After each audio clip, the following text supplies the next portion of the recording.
Isang malakas na palakpak para po sa ating Diyos na buhay sa umaga po na ito. Purihin ng Diyos. Sino po sa inyo dito, awitan pa lang, naramdaman niyo po ang kilos ng Panginoon? Can I hear a loud amen? Purihin po ang Panginoon. Grabe po, no? Totoo po yun, no? Kapag ka ang ating mga puso ay ating pong chinune-in sa Panginoon, no po, ay talagang mararanasan po natin yung pagkilos ng Panginoon. Worship pa lamang po. Can I hear a loud amen? Glory to God. Pwede po bang lumingon tayo sa kanan at sa kaliwa natin? Let's greet one another with smile in our faces. Come on. Batiin po natin ang bawat isa ng may ngiti po sa ating pong mga labi. Sino po mag-a-agree po sa akin? It's so good to be in the house of the Lord again. Amen. Marami tayong iba't ibang sitwasyon, iba't ibang mga pagsubok, pero alam niyo po, ang dahilan kung bakit tayo nagpapatuloy ay dahil sa mayamang biyaya ng ating Diyos na buhay. Papalakpak yung mga kamay na yan kung ikaw ay nakakaranas ng biyaya ng Panginoon sa iyong buhay. Tayo po ay nasa theme pa rin po ng August na able to win. Can we say the word able to win? No? First Sunday, pinag-usapan po natin, it's all about born to win. Sino po sa inyo dito pinanganak para manalo? Taas ang kamay. Kung paano ang Panginoong Yesus nagtagumpay, sabihin mo sa katabi mo, mananagumpay ka. Ha? Alam niyo po, wala pong mga mananampalatayang lulugo-lugo. Bagkos sa kabila ng mga sitwasyon at pagsubok sa buhay, kaya po nating magpatuloy sapagkat ang Diyos ang tumawag po sa bawat isa po sa atin. Amen po ba? Glory to God. We are born to win. Second Sunday, we talk about what? Win as many as possible. No? Tinuro po sa atin, no, na dapat po tayong mag-win sapagkat yun po ay isa sa heartbeat ni Jesus. We need to win more souls for Him. And last Sunday, very fresh, no po? Didiscuss din po sa atin, it's all about winning our family for Jesus. Sino po sa inyo naniniwala, hindi lamang po kayo, kundi yung mga mahal po natin sa buhay makakakilala sa Panginoon? Taas ang kamay. Amen? No? Yung kamag-anak natin makakakilala kay Lord. Yung mga anak-anak at magiging apo-apo pa natin, lahat yung generation na yan makakakilala sa Panginoon. Bakit? Kasi tayo po ay magpapatuloy at magiging magandang halimbawa para po sa kanila. Can I hear a loud amen? And today, we are going to talk about, we are in the last Sunday of this month. Sa susunod na araw, Berna. So yung sa katabi mo, Pasko na. No? Alam niyo po, nararamdaman niyo na po ba ang simoy ng Pasko? No? Medyo lumalamig-lamig na po ang panahon natin ngayon. No? Ang ating pong pag-uusapan, sa oras na ito, pinamagatang, His heartbeat, my heart's cry. Yung heartbeat ng Panginoon, maging iyak ng puso ng bawat isa po sa atin. At ang ating pong pag-uusapan ay matatagpuan sa Book of John 13:34 to 35. Tatayo tayong lahat to give honor to the reading of the Word of God this morning. I will be reading yung English version, kayo po sa Tagalog. Sabi po sa English, so now I am giving you a new covenant. Love each other just as I have loved you. You should love each other. Your love for one another will prove to the world that you are my disciples. Verse 34, kayo po sa Tagalog. 1, 2, ready, begin. Isang bagong utos ang ibinibigay ko sa inyo ngayon. Magmahalan kayo. Kung paano ko kayo minahal, gayon din naman ang magmahalan kayo. Kung kayo'y may pagmamahal sa isa't isa, next verse, sabi dyan, makikilala ng lahat na kayo'y mga alagad ko. Tayo pong lahat ayuyo ko at mananalangin sa umaga po na ito.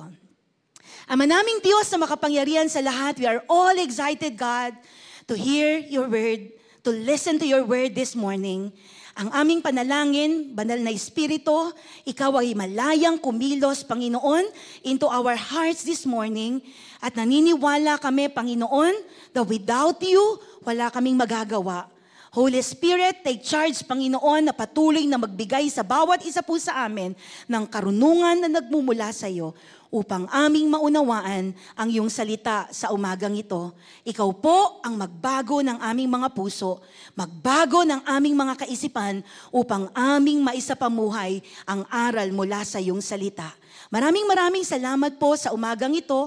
Patuloy po naming ipagkakatiwala sa iyo ang buong araw na ito. Ito po ang aming panalangin sa pangalan ng Ama, ng Anak at ng Diyos Espiritu Santo, sa pangalan ni Jesus, at ang lahat ay papalakpak at magsasabi ng malakas na Amen and Amen. Let's clap our hands to the Lord.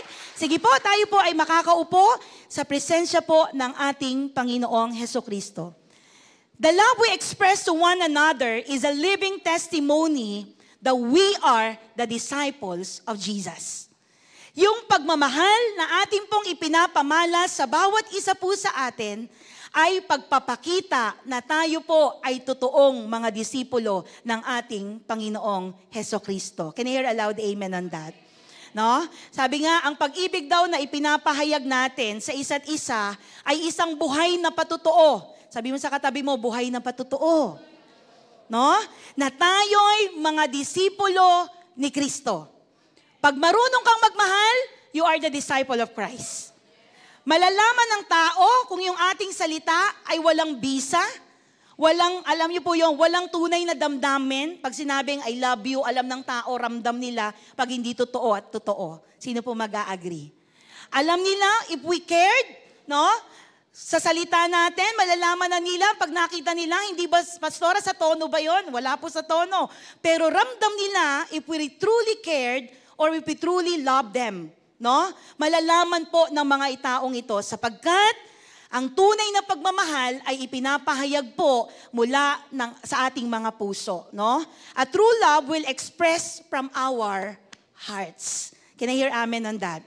No, alam niyo po, sino mag-a-agree sa akin, di po natin mapipeke yung pagmamahal na pwede nating ipakita sa tao. Di mo mapipeke. Maniwala po kayo sa hindi, mararamdaman ng tao if our love for them is genuine. If our love for them is real. Today, pag-uusapan natin, asking sa Lord while preparing this message, nahirapan po ako, Lord, what is your heartbeat? Ang alam ko lang na heartbeat mo, soul, more soul for you. Pero sabi ko, Lord, anong heartbeat mo? Hindi May pagdadalang ka sa akin, saan mo ko dadalhin? Yung sinisigaw ng puso mo, kasi yun dapat ang maging sigaw ng puso ng mga mananampalataya sa loob ng tahanang ito. Lord, ano heartbeat mo? Kaluluwa lang ba? I just asking sa Lord, pero alam niyo po, nabuo itong preaching na to Friday lang. Sabi ko, Lord, saan mo ko dinadala? Nung nakaraang linggo, preach ko po patungkol sa winning our family for you. Yun lang po ba yung heartbeat mo? Yun lang po ba yung sigaw ng puso mo? And the Lord brought me in this passage. Sabi ko, ito yun. Ito yung heartbeat ni Jesus. Now, let's talk about the power of a heartbeat. Sino po mag-a-agree po sa atin sa oras na ito may kapangyarihan yung tibok ng puso? There is power in the heartbeat of God. May kapangyarihan ang tibok ng puso. Yung puso po, nagsisimulang tumibok sa unang buwan ng paglilihi. Tama po ba mga nanay?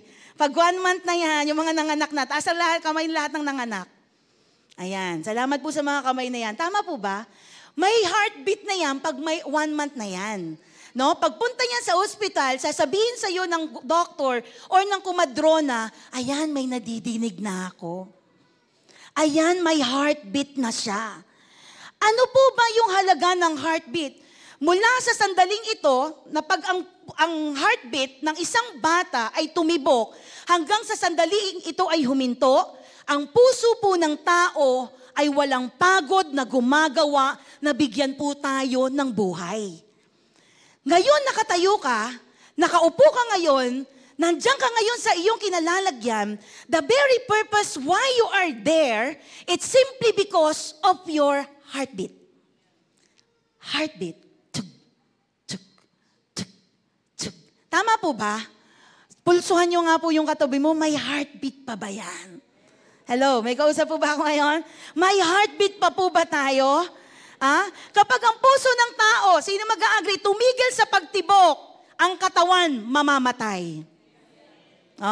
Kaya ang huling-huling malalaman ng doktor kung patay o buhay ang isang tao dahil sa heartbeat. Pag chinek na niya yung pulse niyan o kaya yung pulse niya dito, sasabihin ng doktor 340. kamatayan ng taong ito, that's the end. Tama po ba? Yun na po yung katapusan. What is the importance of heartbeat? Ang average heartbeats ng isang tao, 72 times per minute. So, pag kumukulang sa 72 times, it means nawawalan ng hininga. Ano po nangyayari? Ang ginagawa ng kapag medyo hirap na sa paghinga, dinadala na sa doktor. Tama ba, Tatay Jun? Dadali na yan sa doktor. Bakit? Nauubusan ng hininga. Kinakapos ng hininga. In the course of one day, it beats over 100,000 times. Ganun po kadami. 100,000, could you imagine that? Yung heartbeat natin, in one day, 100,000. In a year, it beats approximately 38 million times. Sa loob ng isang taon, tumitibok itong puso na to, 38 millions. Sino po sa inyo may milyon? Taas ang kamay. Pastora, million of problema mayroon. Pero sabihin mong may milyon, wala. Pero alam niyo po ba, pagpapakita lang ito, sabi by the time a person turns 70 years old, it beaten 2.5 billion times. Ang tagal. Ang daming heartbeat. So dito po natin makikita, ano pong aalaga nito sa buhay natin? Kapatid, hanggat buhay ka pa, maniwala ka sa hindi, may pag-asa pa sa'yo. Hanggat buhay pa tayo at dumadaan sa iba't ibang sitwasyon, meron pa tayong pag-asa. Sapagkat ang Panginoon ang naglalagay ng buhay sa bawat isa po sa atin. Dahilan kung bakit ka bumabangon araw-araw. Yan po ang dahilan. Automatically, ito pong heartbeat na ito, itong tibok ng puso na ito, nang hindi na po ito nangangailangang mag-isip, sapagkat nakadesenyo siya para tumibok. Hindi niya na kailangang mag-isip pa, sapagkat nakadesenyo siya para tumibok. Nakadesenyo siya para magmahal. Nakadesenyo siya para magpatuloy. Kasi nga, heartbeat siya. Nakuha po natin yung importance, yung kapangyarihan ng tibok ng puso. And I do believe that God has formed our hearts to express love and to prove that there's life. Nilikha ng Diyos ang puso para magpamalas ng pagmamahal sa mga undeserved at sa mga deserving. Sabi ng Bible, sabi dito, para i-prove na meron talagang buhay. Kaya nga, kung di na marunong magmahal yung katabi mo, baka patay na yan. Tignan mo nga yung mukha ng katabi mo ngayon at pulsuhan mo, buhay ka pa ba? Hello, may kausap po ba ako ngayon? Binuo ng Diyos. Alam niyo po, hindi aksidente. Binuo ng Diyos ang puso ng tao upang magpahayag ng pag-ibig. Binuo ng Diyos ang puso ng tao upang patunayang may buhay.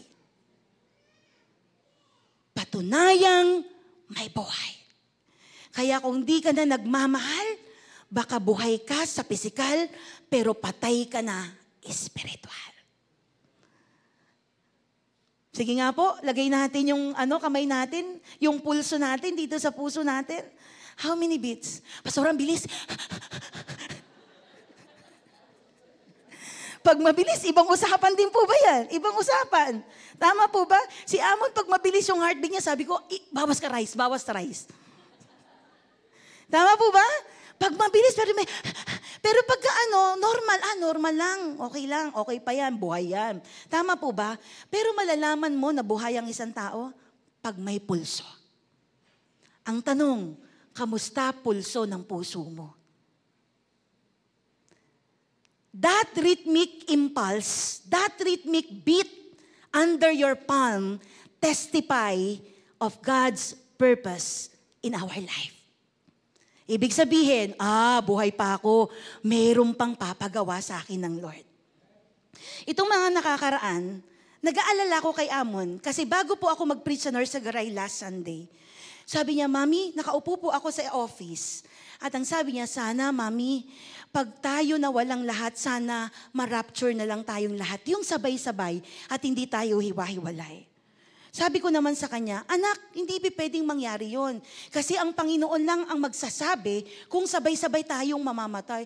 Kawawa naman po kami ni Daddy pag nauna ka. Alam niya talaga ako mauuna kasi ako mahilig sa junk food, mahilig sa baboy, mahilig sa ano. Kawawa naman po kami ni Daddy pag nauna ka. Sabi ko, huwag kang mag-alala, kaya magpakabait ka, maglingkod ka sa Panginoon habang nabubuhay ka para pag nauna ko, makikita mo ko dun sa langit. Tapos sabi niya, paano naman yan pag sumunod si Daddy? Susunod na. Tapos ako na lang maiiwan, di malungkot na ako. Alam mo, sabi ko, nag-aalala siya. Sabi ko sa kanya, alam mo anak, hindi mo kailangan mag-alala sapagkat yung lugar na pupuntahan namin, pupuntahan mo kapag ikaw ay sumunod at naglingkod sa Panginoon. Can I hear a loud amen on that? Alam niyo po, sabi niya, alam niyo, paulit-ulit siya itong linggo na to na yun ang sinasabi niya. Sabi ko sa kanya, nak, ang kaaway, naglalagay ng mga takot sa puso natin. Pero it doesn't matter kung mauuna ako o ikaw ang mauuna. Sabi kong gano'n sa kanya kasi wala sa edad. Pero alam ng Panginoon kung saan ang tungo natin. Kung tayo ay nagmamahal at sumusunod sa Kanya habang tayo ay nabubuhay sa mundong ibabaw. Can I hear amen on that? Pwede po ba nating palakpakan ng Panginoon? You are here for a reason. We are here for a reason. Sabi ng iba, huwag ka na magpakabait. Mami, huwag na kaya ako magpakabait para hindi mo na tayo mamatay. Sinabi niyo po ba yan? Alam niyo po mga magulang at mga kapatid, maniwala po kayo pag wala nang pamagawa sa iyo ang Panginoon, hindi na talaga niya tayo i-extend pa. Ang tanong niya, Mami, wala na akong ginagawa. Ano pa bang ipapagawa sa akin ng Panginoon? Ang sabi ko sa kanya, hindi literal na magagawa ka ng gawaing bahay. Kasi akala niya ganun eh. Wala na po akong ginagawa. Ano pong papagawa sa akin ng Panginoon? Sabi ko, anak, that fear is not coming from God. But that fear is coming from the devil. Kaya sabi ko sa kanya, nak, gumawa ka ng mga bagay na magbibigay ng kaluguran sa Panginoon and you will see ang Panginoon ang sasama sa iyo. Mauna man kami o mauna ka man, si Lord ang bahala sa ating lahat. Amen po ba tayo dyan? May purpose pa po tayo, dahilan kung bakit po tayo hanggang ngayon nandito sa mundong ito. Now let's talk about the heartbeat of our Savior. I'm asking sa Lord, Lord, what is your heartbeat?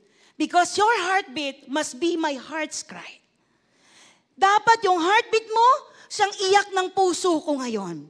Dapat yung heartbeat mo, siyang ginagawa ko ngayon. No? The heartbeat of Jesus was resounding for all of us 2,000 plus years ago when Jesus died on the cross para po sa salvation ng bawat isa po sa atin. No? When Jesus, and His blood streams down from the Calvary, para po tayo ay makaranas ng forgiveness, makaranas ng mercy, makaranas po ng love, Ayun po ang ginawa ng Panginoon 2,000 plus years ago. At ako po naniniwala, God's beat or God's heart is beating right now and it will never stop. Yung puso ng Panginoon hanggang ngayon, tumitibok-tibok at hindi po humihinto. It is beating for you. It is beating for our family. It is beating to our co-workers. It is beating to our, yung puso ng Panginoon, tumitibok yan sa atin pong lahat. Beating to the broken, beating for the world, beating to our enemies as well. Ang puso po ng Panginoon ay tumitibok para sa lahat. Hello, may kausap po ba ako ngayon? Alam niyo po yun, sometimes we are so bombarded ng iba't ibang mga situations. Ang dami nating problema. Ang dami nating bayarin. Ang dami nating mga pagsubok sa buhay. But brothers and sisters in Christ, I want you to be reminded by this, that God's heart is beating right now and it won't stop. Hindi po ito titigil magmahal. My question is this, what is your heart beating for? Saan po ba tumitibok yung puso natin?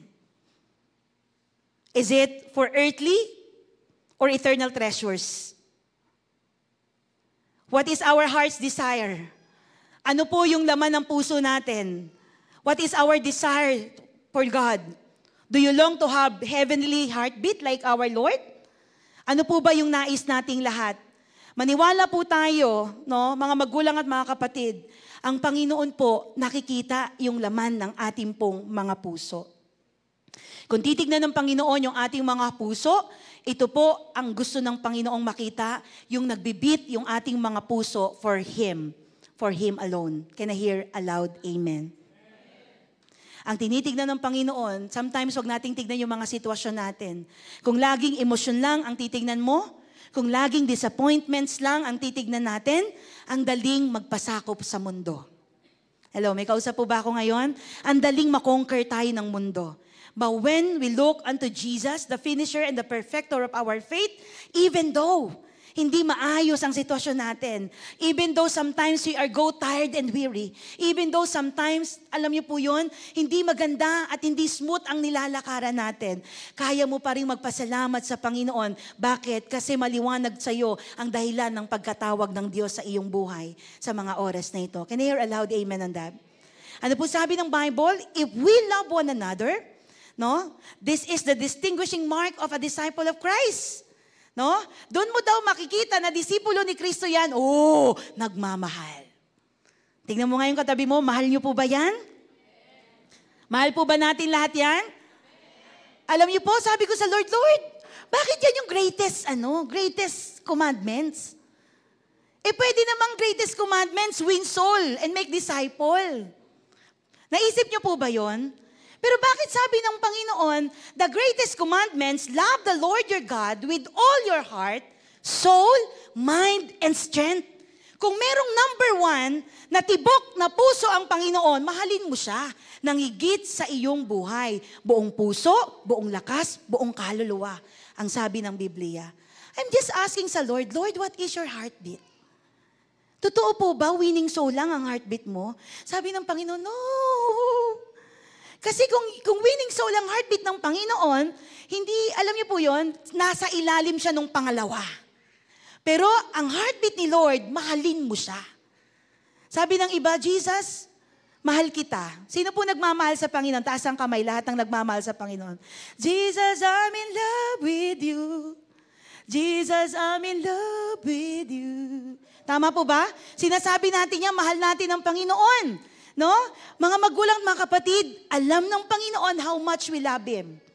Alam ng Panginoon, if we continually loving Him, may nakakakita o walang nakakakita, alam ng Panginoon, if we will do the greatest commandment, and that is loving God with all our soul, with all our mind, and with all our strength. Can I hear amen on that? Tingnan po natin, pangalawa na commandment ng Panginoon. Sabi ko, Lord, anong heartbeat mo? Sabi ng Bible, love your neighbor as yourself. No?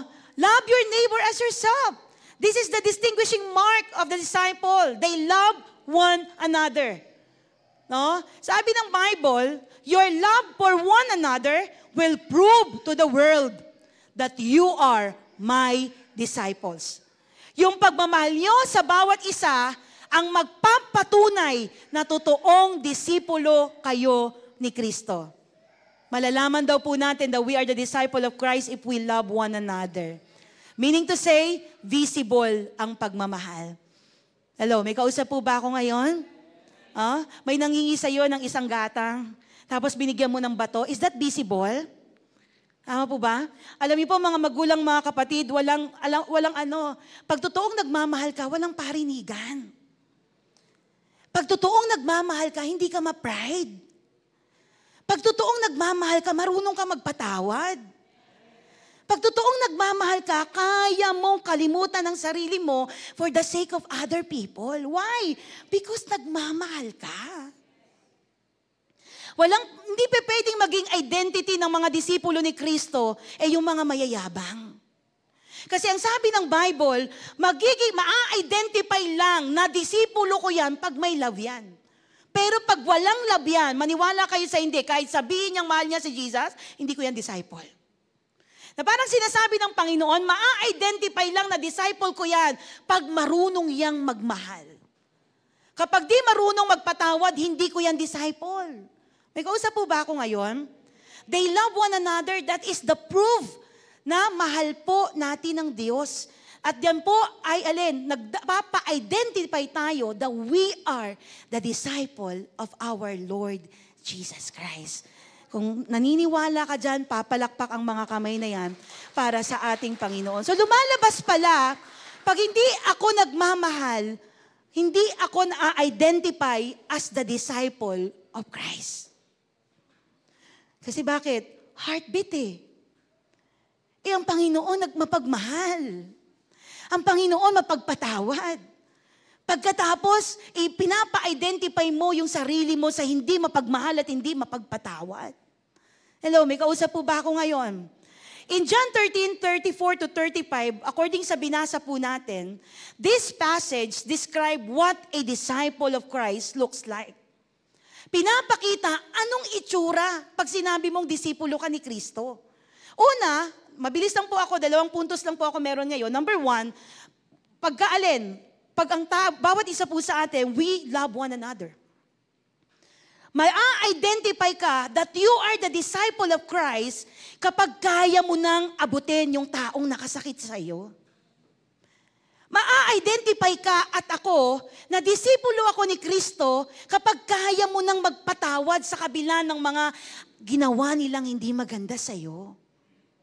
Ma-identify pala tayo na disipulo tayo ng Panginoong Jesucristo pag kaya na nating magbigay para sa iba.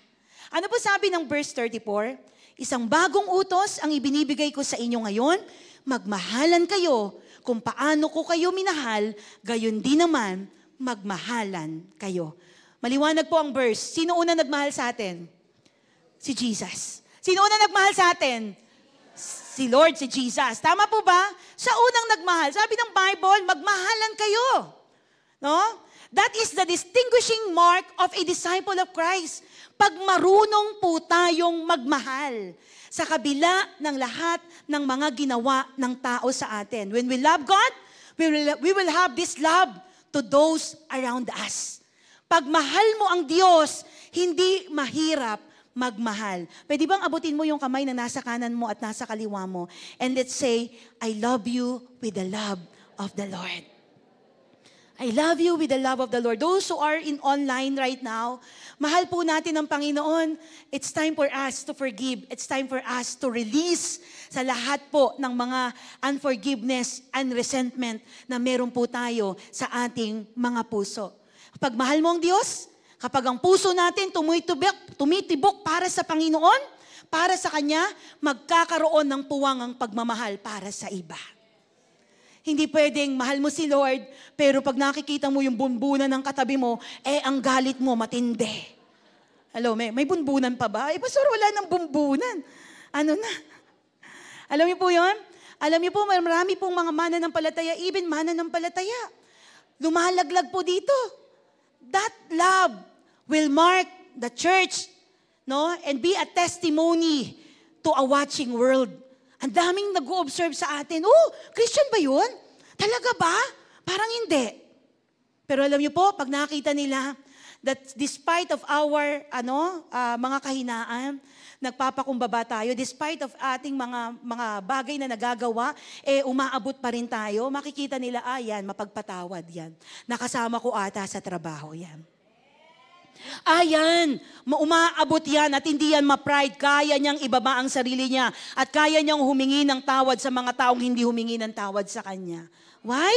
Kasi nga nagmamahal. Amen? Nakakalungkot isipin that oftentimes, that is not the testimony that we are in the church give to the world around us.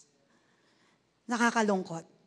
In our relationship, specifically our Christian relationship in the church, God, kung sino may panalangin ganito, please help us to love each other and serve each other more than ourselves.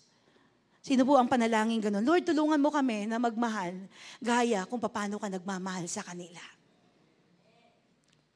Tulungan mo kami magpatawad gaya ng pagpapatawad mo sa amin. Saan man po tayo pumupunta, saan man po tayo pumaparoon, ang panalangin po nawa ng bawat isa sa atin, mahalin natin ang isa't isa at paglingkuran po natin ang buong puso. Can I hear amen on that? Maniwala po kayo sa akin Dadating po ang panahon, di na po tayo magkikita-kita. Dadating ang panahon, either ako o kayo ang iuuna ni Lord. Kung wala nang ipapagawa ang Panginoon. Pero kung meron po kaming panalangin na gusto naming makita sa lahat ng mga miyembro ng simbahang ito, yung panalangin na mauna ka man o hindi ka mauna, nagawa mo yung bahagi mo sa kaharian ng Panginoon at yun, alam ko, magmamatter yun sa paningin ng Diyos. Kasi mga magulang at mga kapatid, maniwala po kayo, no, pwedeng sa mundong ito manalo ka sa lahat ng arguments.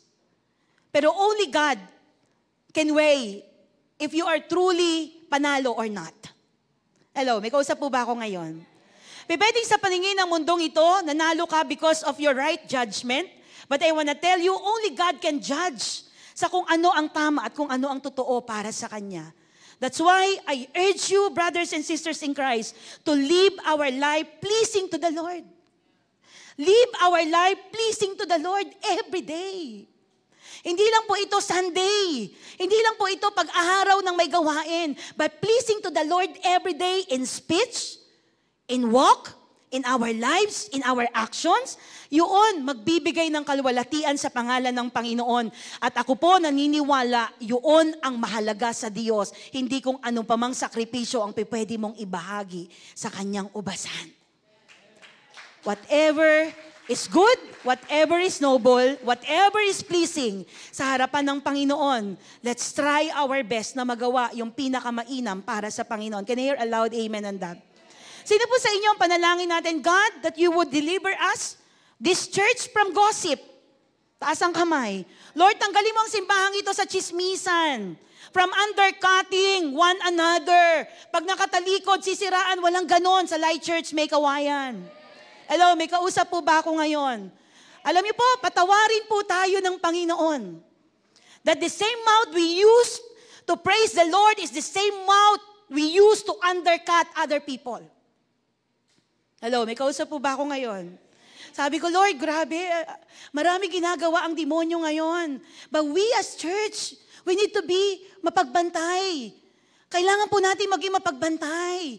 That sometimes, okay tayo, kay Lord tayo, minsan kay kaaway tayo, minsan kay Lord tayo, praising the Lord, anointed tayo every Sunday. Ano, pag may gawain, we're so anointed, pero pagdating ng ibang araw, iba na tayo. Tingnan mo yung mukha ng katabi mo, sabi mo, buti na lang di ikaw yun. Hello, may kausap po ba ako ngayon? Lord, please deliver us from competing one another. Kapatid, we are not in competition to one another.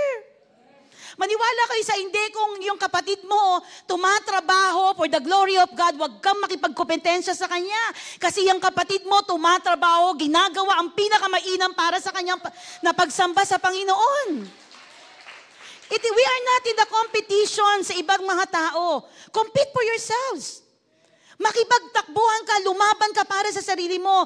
Para sabi ng Bible, pagdating ng araw, nahaharap ka sa Panginoon, you will hear ang salitang, my good and faithful servant, come and enjoy yung inihanda sa iyo ng iyong tagapagligtas. Hello, may kausap po ba ako ngayon? Gawin mo yung pinakamainam mo, not to compete to anyone. Gawin mo yung pinaka-the best mo para sa Panginoon at para rin sa iyong sarili. Sino mag-a-agree po sa akin, pag ginawa mo yung mainam para sa Diyos, masaya ka? Pag ginawa mo yung lahat-lahat mo para sa Panginoon, ikaw ang pinakamasayang tao. Bakit? Di mo ginawa sa tao. Ginawa mo sa Panginoon.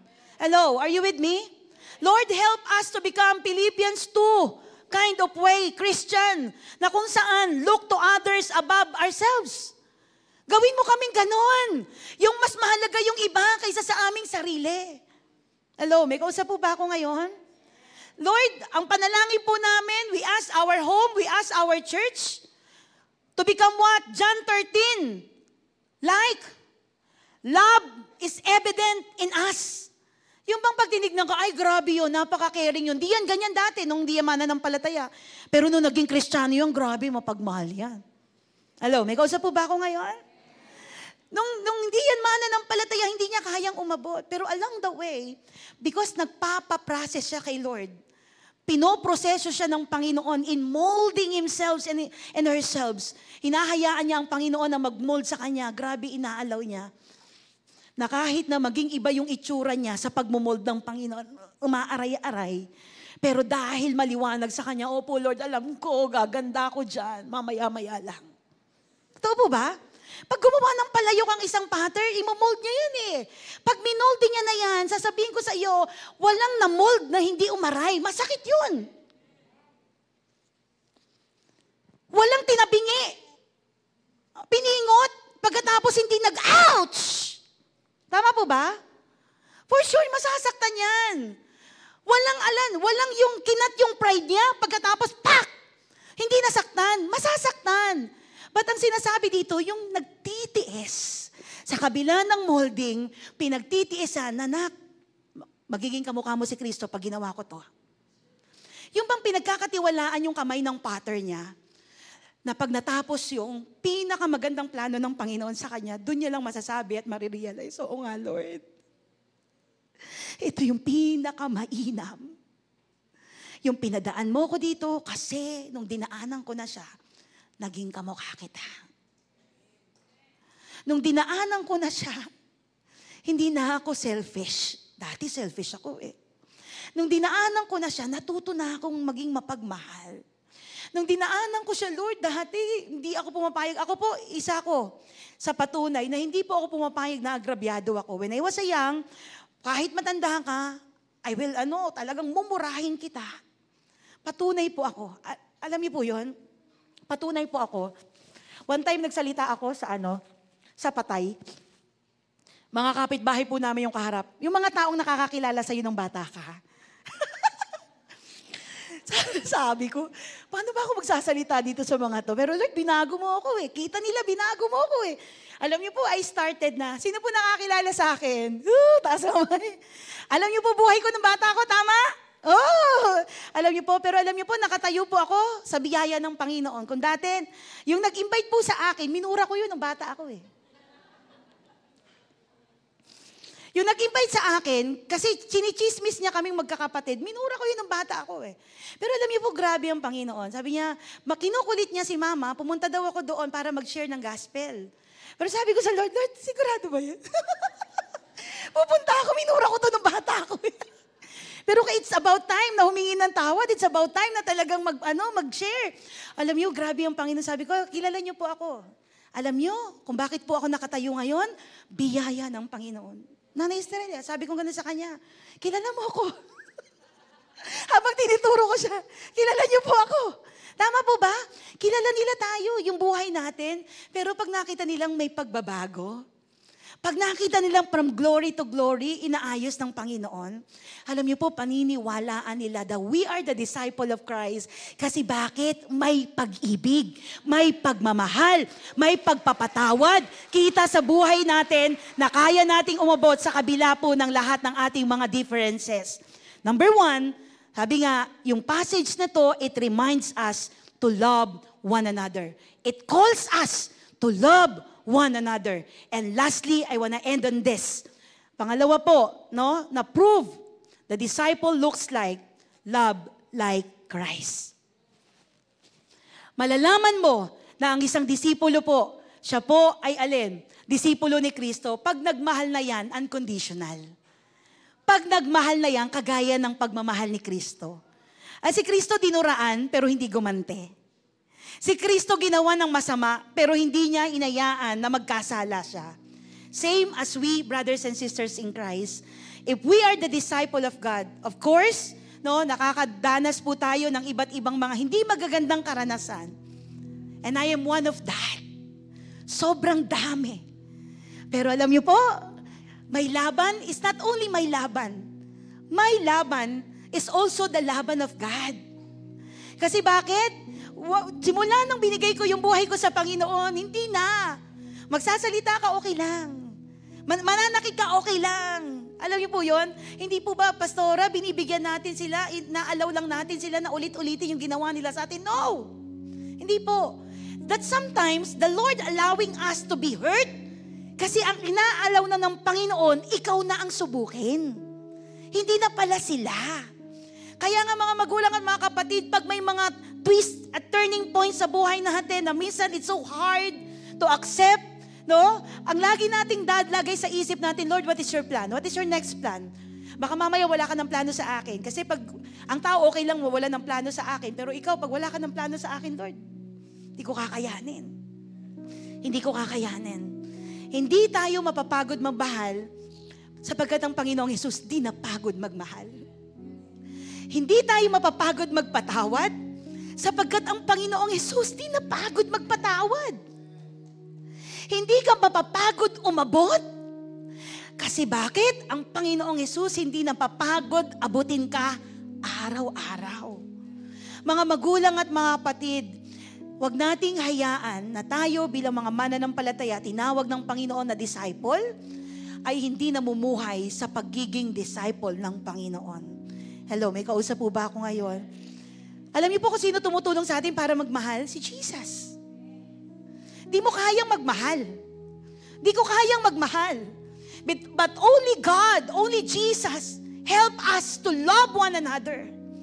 Siya lang ang may kakayahan para tulungan po tayo na mahalin po natin ang isa't isa. Kung may panalangin tayo, Lord, today, gamitin mo po ako to love. Gamitin mo ako to serve. Mga magulang at mga kapatid, tatapusin ko po dito ito pong preaching na ito. What is the heartbeat of Christ?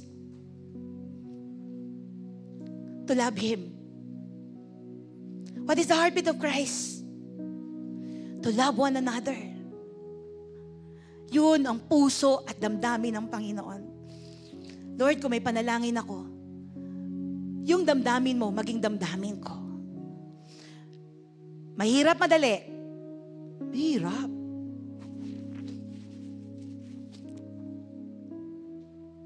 Merong pagkatao na alam niyo po yun, na sumisigaw.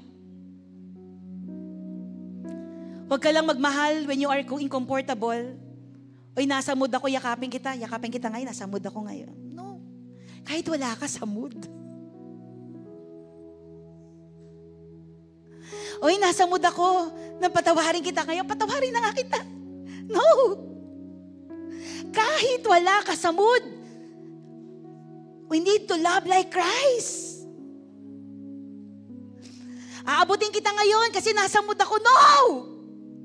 Kahit wala ka sa mood, aabot ka. Kasi bakit? Kapatid, yung pagmamahal, hindi po yan sa mood. Ang pagmamahal na nilagay sa atin ng Panginoon, either nasa uncomfortable situation tayo, kaya nating gawin yung ginagawa ni Kristo, kaya nating sabihin yung sinasabi ni Kristo, kaya nating umabot sa mga bagay na hindi kaabot-abot, at kaya nating magpatawad sa mga taong hindi natin kayang patawarin. Kasi bakit? Heartbeat. Heartbeat. The heartbeat of Christ is not only pertaining to the soul winning, but the heartbeat of Christ, it's all about to love people. Love people, love God. Yan ang heartbeat ng Panginoon. Hindi ko po alam yung sitwasyon ng bawat isa po sa atin. Kung merong panalangin ako, Lord, tulungan mo kami, Panginoon. Gabayan mo kami, Panginoon, na maging kagaya mo. No? Gabayan mo kami, Panginoon. Alam niyo po, gusto po ko pong tayong paalalahanan mula sa salita ng Panginoon. Hindi ko po alam kung ano sitwasyon ng puso natin ngayon. But again, brothers and sisters in Christ, yung mga bagay na ginagawa natin, yung physical, nag-ayos tayo ng upuan, kumawi tayo dito, tumugtog tayo kanina, that's only Hindi yun yung pinaka-the best na pwede mong magawa sa Panginoon.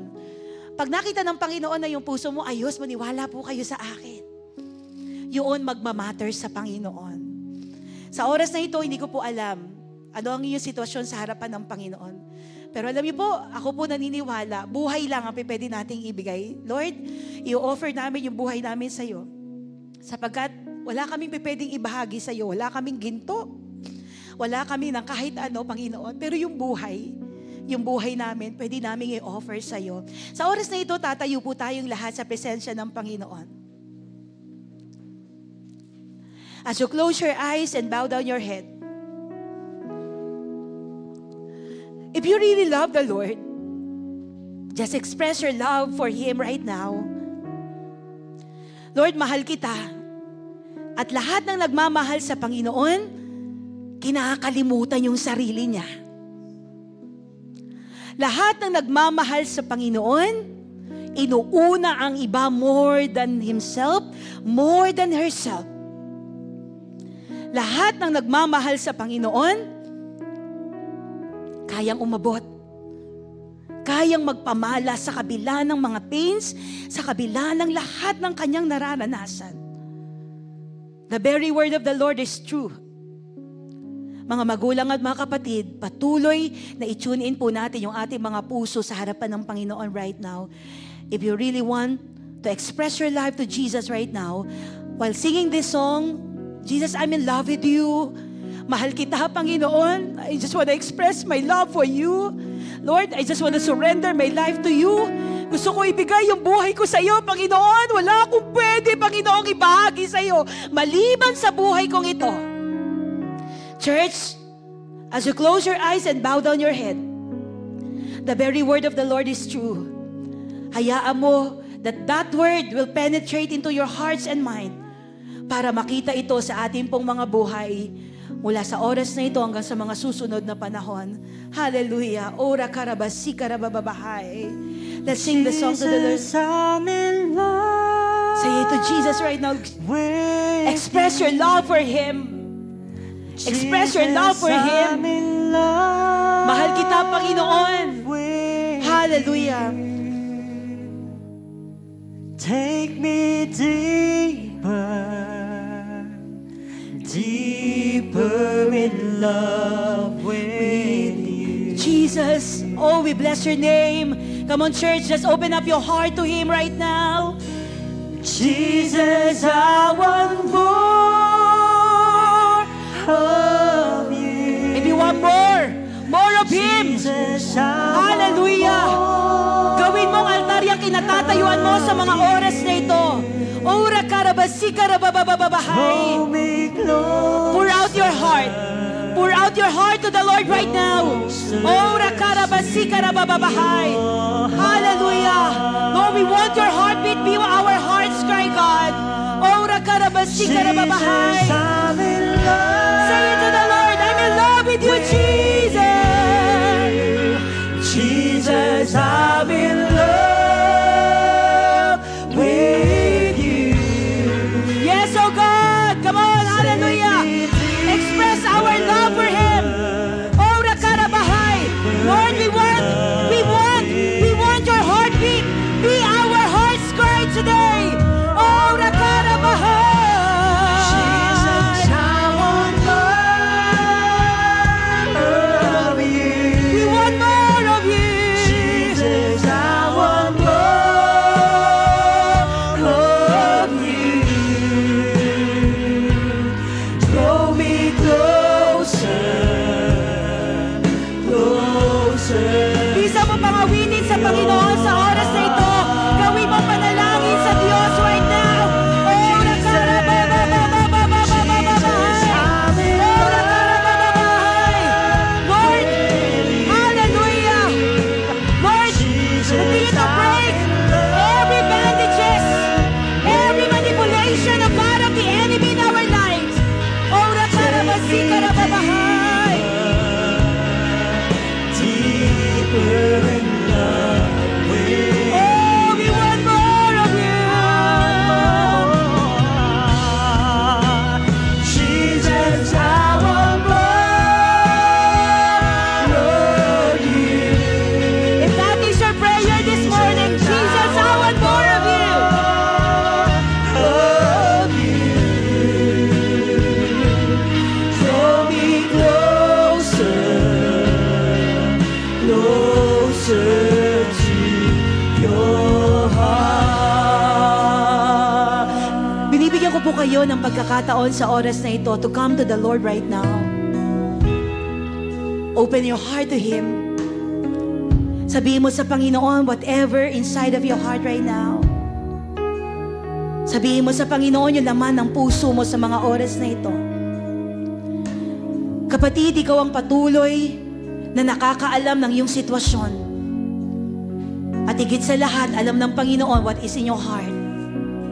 Today, as you come to God, lumapit ka sa Panginoon with humility in your heart. God, andito po ako ngayon sa iyo. Patuloy, Panginoon, na nagdedeklara, Panginoon, na mahal kita. Lord, buong puso, buong kaluluwa, buong lakas. At sa oras na ito, aking Ama, I wanna surrender my lives. Ibinibigay ko sa iyo ang aking buhay. Ibinibigay ko sa iyo ang aking puso. Ibinibigay ko sa iyo, Panginoon, ang aking kaisipan. Anumang bahagi, Panginoon, ng kaaway na patuloy, Panginoon, na nagkokontrol in this mind, in this heart, oh God, today we continually rebuke it in the mighty name of Jesus. In the mighty name of Jesus, we rebuke it, oh God. Yes, God. Lord, there's no manipulation of the enemy, but only the manipulation of the Holy Spirit, Yes, oh God, Lord. will be abandoning your people. Yes, Ora God. karabasika rabababahay. Breaking every chain, breaking every chain, breaking every chain in the emotion of every individual in this place. Ora karabasika rabababahay. Oh, hallelujah. Ora karabasika rabahay. Oh, hallelujah. Come on, let's lift up our hands to Jesus right now. Open up your hearts. Open up your mouth to the Lord right now. Hallelujah. Isuko po natin ang ating buhay sa Panginoon. Oh, Lord, ito lang yung aming kayang ibigay sa iyo. Ang daming dalangin, o Diyos ay tanggapin. Ang tanging alay ko, nawa'y gamitin. Ito lamang, Ama, wala nang iba pa ako hinihiling. Panginoon, sa oras na ito, lalabas po kami sa lugar na ito na dala-dala namin, Panginoon, ang iyong salita. Wala pong salita mo ang masasayang. Lord, we've done our part. Alam po namin, Panginoon, yung part mo na lang ang aming inaantay. Yes, God. Today, God, as we leave this place, may your i-fill mo, Panginoon, ang aming mga puso, Panginoon, ng peace. I-fill mo ang aming mga puso, Panginoon, ng mga mabubuting bagay. Sapagkat naniniwala kami, Panginoon, na we are destined to win, Panginoon. We are born to win, O God. Yes, Lord. That's why there's no tactics of the enemy, Panginoon, will prevail over us. And no lying tongues will prevail over your people. Yes, Jesus. Lord, lahat ng ginawa ng kaaway na kasinungalingan, lahat ng ginawa ng kaaway na manipulation, today, in the mighty name of Jesus, oh God, we break it. We break it in the name of Jesus. Yes, God. For no weapon forms against us shall prosper, and no lying tongues will prevail over your people. Yes, Lord. Taas po natin yung ating mga kamay this morning and let us receive the prayer blessing. The Lord bless you. I receive. The Lord keep you. I May receive. His face shine upon you. I receive. The Lord bless the work of your hands. I receive. The Lord give you hope, I receive. peace, I receive. love, and joy. I receive. In the name of the Father, and of the Son, and of the Holy Spirit, in the mighty name of Jesus. And everybody say aloud, Amen and Amen. God bless you all.